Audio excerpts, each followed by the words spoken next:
Palit import ang TNT, available ang former Lakers na kilala ni Bolbol. Tara kwentuhan!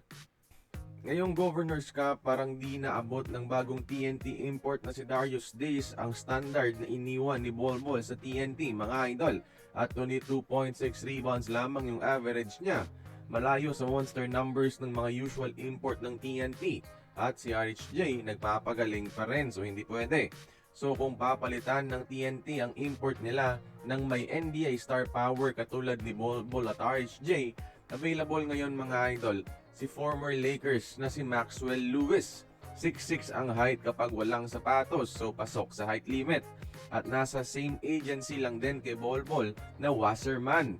Nakakapagnegosyo na before ang Wasserman sa TNT at pumaldo sila kay Bolbol. Di rin malayo na pwede nilang i-offer ang kliyente at free agent na si Maxwell Lewis sa PBA.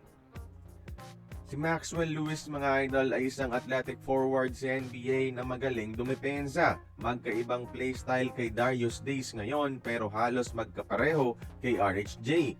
Mas fit si Maxwell sa TNT mga idol dahil sa playstyle niya at napatunayan niya rin na kaya niyang maglaro sa international basketball sa ganda ng recent performances niya last few months ago sa Europe mga idol.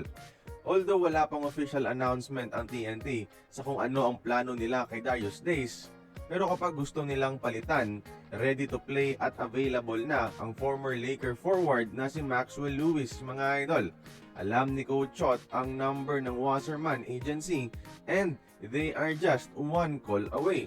Suggestion ko lamang ito based sa player availability at sa mga usual import star power na kinukuha ng TNT mga idol. Kaya kayo ba, tingin nyo ba, dapat na bang palitan ng TNT ang kanilang import na si Darius Days matapos ang dalawang laro na medyo underwhelming?